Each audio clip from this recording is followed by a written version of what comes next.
The steps that we're going to include here are setting up year-end checklists. So we'll have a look at checklists in a bit of detail and how they can benefit you with year-end and other processes you might have. Checking your system settings to make sure everything's ready to go for finalizing your year and getting your final financials out for the year. Updating your reporting periods, making sure you've got the correct reporting periods in, not only for the current year, but also for the following year. And updating your budgets. And we'll touch on any other considerations as we go through after that. All right, I'm going to start off with talking about checklists. You may or may not be aware of the checklist functionality in Sage Intacct, but it's very useful not only for keeping track of things that you'd like to accomplish for a year end, but also there might be other processes or tasks that you have on the go that you'd like to allocate to different members of staff so that you can keep track on how you're progressing with that. So essentially, for your year end, we're going to create a year end checklist on its own, and we'll take you through how we do that now. So here you can see I've got a screenshot of a year end close checklist. Now these steps that I've put in there are just straightforward, and you can add whichever steps you want. But this gives you, as somebody who's looking into how the year end is progressing, people will be able to update the checklist with the situation, whether they've completed tasks or not, and we'll be able to run through that. So I'm going to give you a quick demo of how we go about setting up checklists. Let's jump into Sage Intacct. And here we have a company just called Skyline. It's made up of numerous entities, but you'll see that at the company level, we have all checklists. You'll also see that I've made this one of my favorites. So when I want to go back to this checklist, I can go to my favorites and go to checklists, and I'll be able to go straight to my year-end close checklist. Let's have a look and see what's in this year-end close checklist. I'm going to edit this, and we'll see that there's a number of assignments in there, and those are tasks in there, and those tasks have been assigned to individual users. The checklist itself has not yet started, so I can set up statuses for the checklist, and I can say that checklist is now in progress. And as you add people to the checklist, so if I assign a task to somebody, that person will be notified that they have a new task. That is providing their notifications have been turned on within their individual user preferences, but they'll be notified that they have a task, and they'll be able to come to the checklist, look at their assignments, and mark the percentage completion with those individual assignments. Now, these individual assignments on their own, if I just change my view here, I'm going to go out of this edit view and just look at a view of the checklist itself. You'll see that some of these assignments, or tasks as we like to call them, have constraints. So there's a particular one here, closing the general ledger, that has a constraint based on it. And if I click on the drill down next to the constraints, you'll see it shows me it's based on the fact that I need to close off my accounts payable before I close off my general ledger. Now, these checklist assignments aren't forcing people to do something. They're really just reminders to say, these are tasks that you might want to undertake and carry on and update the checklist so that people can see what's going on with it. Moving on from checklists, the next thing we're going to have a look at is system access and permissions. Really, all I wanted to touch on here is the fact that you probably want to make sure that all the users that you have in your system are correctly active or inactive. Sage will bill you for any users that you have active that are no longer working in the system, and all you'd need to do is go and make that user inactive so that they no longer have access and that there's no longer a license being consumed for that user. The other important thing to note is regarding permissions in the system. As new features are released or there are updates to Intacct once every quarter, there might be some new features that have been released that you're not aware of, and you should go and update the permissions in relation to those features. And I'll give you a demonstration of that when we have a look at the general ledger accounts, which is the next thing that I want to run through. So our general ledger accounts, it's important that you check the various settings on your general ledger accounts. So you want your accounts to have the correct account type and period closing types. You also want to check the dimension settings for the account so that if account requires a specific dimension, that selection is marked. And there's other things you can check within your accounts as well. At this time, check that you've got disallow direct posting on your control accounts and check your general ledger account groups for individual accounts. Let's have a look at that. So in here, if I go and look at my general ledger GL accounts, I'll see that I've got a list of my accounts. Now, some of these accounts, you'll see these revenue accounts at the top. They are correctly income statement accounts, and they are set to a period end closing type. If this account was not set correctly, if this was set to a non-closing account, i.e. a balance sheet account, your retained earnings account would not be updated correctly. Now, there's no problem if I had set this account to be a non-closing account, and then realize it's set as a non-closing account, I can come back at any time and make it a closing account. The accounts themselves will update automatically. There's no need for you to go and put any adjusting journals through to account for that. The other thing that you want to look at is that you're closing off your P&L accounts to the correct closing account. So I've got a retained earnings account here that I'm closing off to, and that's correct for the accounts that I'm showing.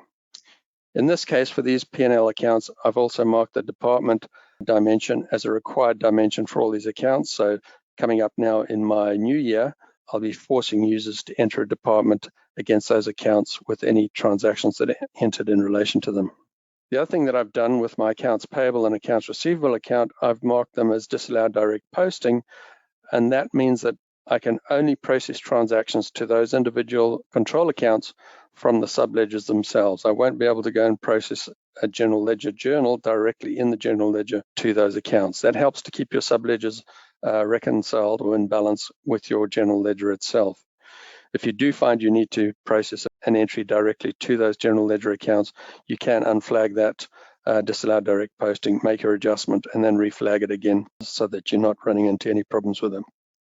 The other thing to watch out for here is to make sure any accounts that should be inactive are set to inactive so that you won't be using them again. One of the new features that came out with, I think it was the last release in 2023, was the ability to change account codes. So now would be a good idea to decide, okay, would I like to change an account code from the existing account code to a new account code? It'll maintain all the history and balances and everything else with that account. It just allows you to change the account code. So in line with that, one of the things that came out with regards to permissions for account code changes, I'll just show you under my setup here, configuration for a general ledger. There's this functionality here to allow changes to account numbers. Now, if that has been flagged, you would also need to make sure that at your permissions level, if I come to my roles and I look at my administrator, and I look at my subscriptions for the administrator and the general ledger permissions, you'll see at the bottom of this list of permissions, there's actually two new items, financial account numbers and stats account numbers. So if I want somebody to be able to make changes to those account codes, I would need to come and flag both or one of those account code change options. And you can easily identify the new ones if you look at your administration role, if you've got an administration role set up or somebody who set up administration with all of the items flagged. If there's a new feature, the permissions relating to the new feature will not automatically be flagged. You'll have to come in and update that. The final one that I wanted to talk about here was with reporting periods. With your reporting periods that are in the system, you'll have your typical reporting periods where you've got a reporting period for each month and a quarterly reporting period and a yearly reporting period. What you'll find though is when you go into a new year, you may not have periods automatically set up for the new year. So there's a couple of ways that you can go about updating the periods in the new year. The easiest way is to use the company setup import data default options for their reporting periods, and I'll show you that in just a moment. The other thing you can do with that is import all your reporting periods. So there is a template to import reporting periods, or you can just manually update the reporting periods themselves. So there is an option there to go into the reporting periods and manually update the reporting periods. So I can go in there. But just to give you an idea on what it takes to update the reporting periods, if I was to go and look at my reporting periods in here, I'll see that currently my reporting periods end in December 2024. I want periods going on from there into 2025. What I can do is go to my company setup import data, go down to my reporting periods, and you'll find default there. If I click on default, it'll create the default reporting periods for the next year. And it'll also fill in any periods that you've missed in prior years. And if I go back and look at my reporting periods, I should find now I've got periods for 2025 onwards. One of the drawbacks of this method, and it's not very often that we have to do anything about it, but some people don't like the fact that it says month ended March 2025 in this case. They might just want it to say March 2025. That can be edited individually, so I could change the name of that period. So instead of saying month ended, I could just say month, or you can do the import as I mentioned earlier. The other thing that you'll find here, some people don't use quarters, so you could say I don't need to use the quarters for each year, and you can delete the quarters out so they don't show up when you're looking at reporting periods. The final thing that I wanted to say on periods, you'll also find there's an area under reports, under your reporting periods, called system reporting periods. And in there, you'll find all the reporting periods the system uses. And there may be some reporting periods that you never use. So you can come and get rid of periods that you never want to see when you're looking at periods themselves. And the reason I say that is if you were to go and do something like, let's go to a general ledger trial balance just as an example. And when I look at reporting period here, there may be a number of reporting periods that you don't want to normally see, and you can just go and delete them or make them inactive. And if you did want to use them, you can come back and use them again. Be aware, and most people are aware, that you have fiscal reporting periods wherever you are using a fiscal start date that's not the same as your calendar year. So just bear that in mind when you come to running your reports, especially for your year end. We'll want to take those into account. You'd also want to consider adding your budgets at this stage. You might have already added them earlier in the year, and we've already, Philip has already had a earlier webinar on budgets, so I'm not going to go into great detail on this, but if you do need any more information on adding budgets, please feel free to contact us and we will run through the system. For year end though, you might want to make sure that your financial reports have the correct budget allocated in any reporting columns. So here there's a column type that's set to budget and it's set to a specific budget, and you may want to just make sure that you have the correct budget on your financial report that you're using at year end.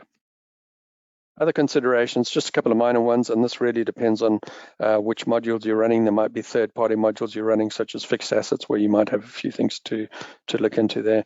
What I've mentioned here was using in the purchasing and or the order entry module. If you're running any price lists, there might be price list updates to be made. And I've also mentioned this option, clearing non-converted transactions. Quite often what you find is that within those particular modules, and I'll just jump across here quickly to the modules, you'll see that, and I'm just going to go into a USA company here.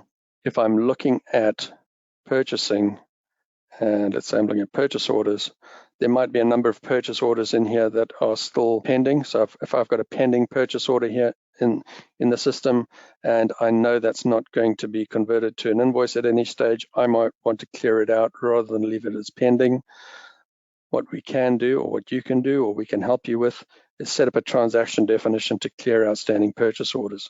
So if I was to look at this one down here, for example, which is a pending, I can say clear outstanding purchase order, and that will create a transaction, a clear outstanding PO transaction for that purchase order, which will just close off the purchase order itself.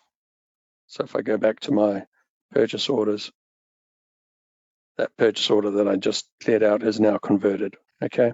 So it is one thing to bear in mind. If you did need any cleanups on purchasing or order entry, feel free to contact us and we can set up that transaction definition for you.